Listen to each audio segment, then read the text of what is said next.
Let's get on with the details here. Minister for Special Development and Initiative, Mavis Hawa-Kumsin, has admitted that there are challenges with the execution of government's flagship One Village, One Dam projects. Some members in the beneficiary communities have raised concerns about the quality of dams being constructed, questioning, among other things, its structural integrity and the capacity of the dams to meet the needs of the people. But addressing journalists after a tour of some sites in the 5 regions of the north, the minister assured that the issues will be resolved before completion. Kojo Menu was with her. Construction of the One Village, One Dam, that has become a hula balloon. And today we've gone around and we've seen at least 6 of them that are still under construction. This project started last year, February, but we had to do survey to even identify the areas that are suitable for the small dams. So as at the February that I mentioned, that was when we started with the survey work. So somewhere later, early part of this year, when some of the projects were awarded for constructions to begin. You all saw that some of the projects are ongoing. We are about between 70, 80, maximum 90% completion. When we say 90% completion, the spillway, the embankments, and then the grassing and other ones will sum up to maybe 20, 15% to make up the 100% that we want the project to be completed. So as we are here, we've seen the phase 1 or the first phase of the project. And you saw that some of the areas, there were a lot of water. There was a lot of water in the dam or reservoir. But other areas too we don't have because of the rain pattern. There are areas that the rain is heavily started. Others is yet to start. So you see that there are small or some little water in the basin. So that is what we have brought you here. And we're not saying there are no issues with the maybe the program. Definitely, if you are constructing about 300 for now, we are constructing 560 dams.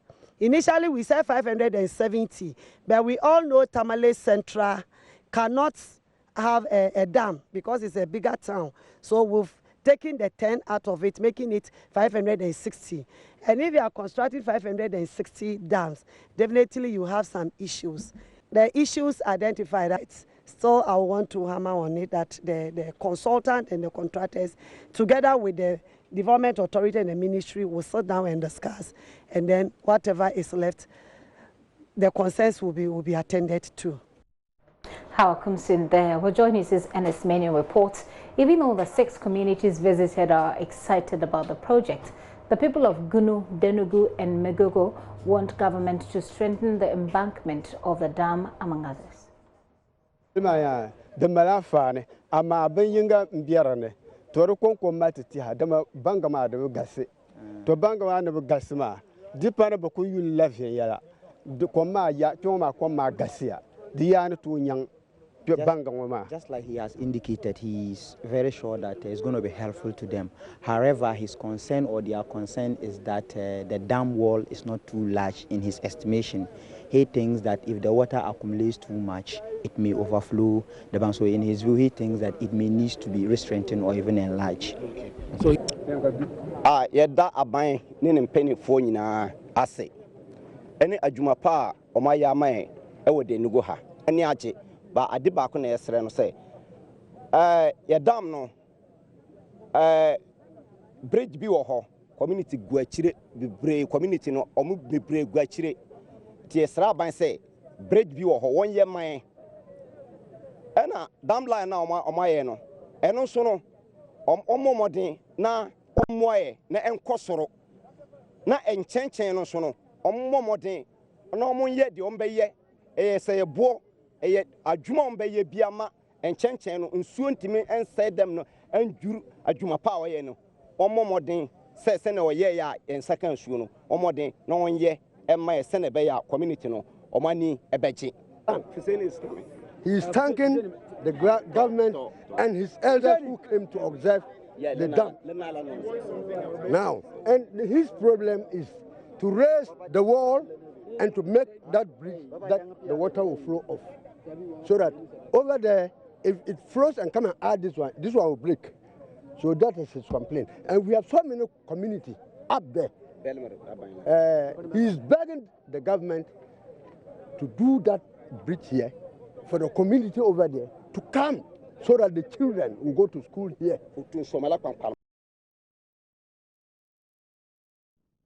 And as many filed that report, well, the work they did there annoys me, so I don't go there.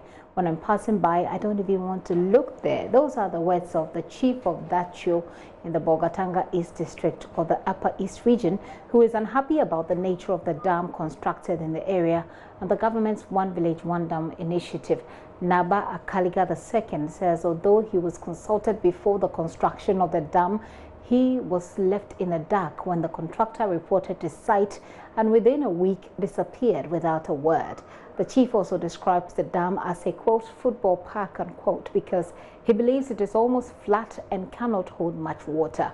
Today in our series of stories from communities where government's One Village, One Dam initiative has kicked off, JoyNews' Upper East correspondent Albert Sori and Joshua Asa of A1 Radio in Bolgatanga report from Dacho. Approaching the dam from the Bolgatanga township, we saw this embankment.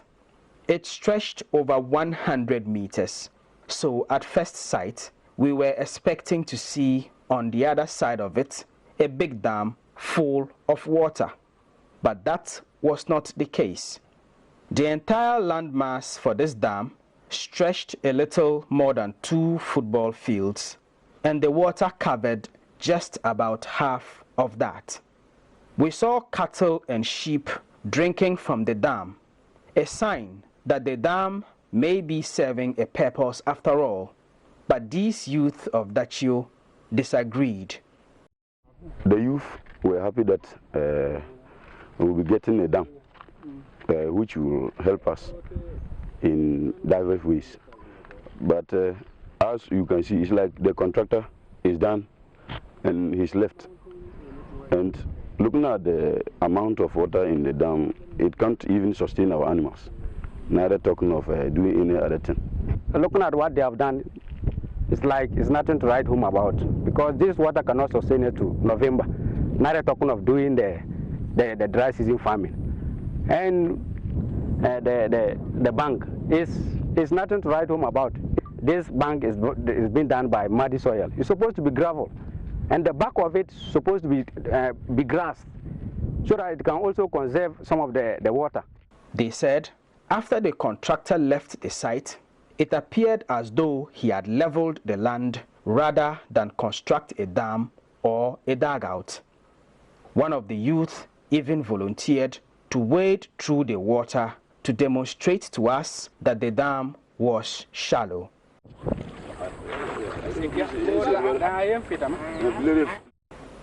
He was warned about pits within the water, so he retreated.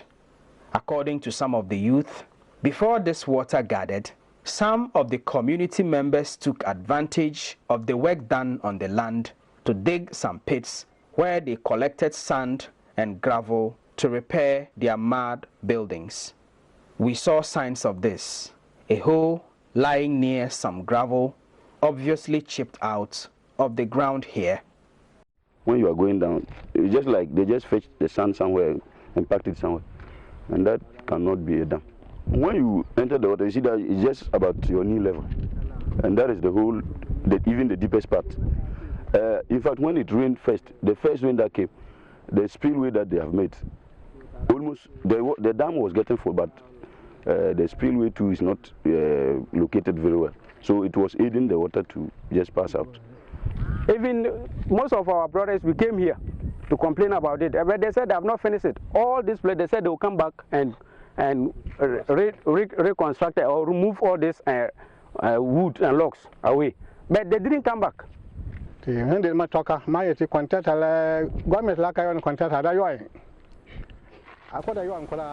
the contractor has not yet been paid, then I suggest the government should not pay him. And if he wants, he should go to court. Then he can prove if this is how dams are built. The president's idea is good, but maybe the people in charge of monitoring are not doing their job. If not, how can the contractor do this and call it a dam? Just like the other dams we have visited so far, the Dachio Dam also has a spillway, but it has no canals to the surrounding farms. Naba Akaliga II is the chief of Dachio. They said it's a irrigational dam. We will be farming on it. But this one they constructed is not even a dugout. It's never a dugout. You can't describe it. That's why I gave it the name to it, a football park. It's too flat. We needed a water for ourselves and our animals. And when they came, myself and my elders all agreed, and we provided them land to do the construction. And when they started it, I wasn't around. I don't know even the person who supervised the construction. And they did it the sort of way they did. It is the contractor, the fault of the contractor. What they did, it annoys me, so I don't go there. When I'm even riding, I don't want to look there. The people of Dachio are predominantly farmers. So this dam and the government's One Village, One Dam initiative, if properly constructed, could create a lot of jobs for the youth through dry season farming. For now, the current state of the dam has left the people of Dachio disappointed. For Joy News, Albert Sorry and Joshua Asa reporting.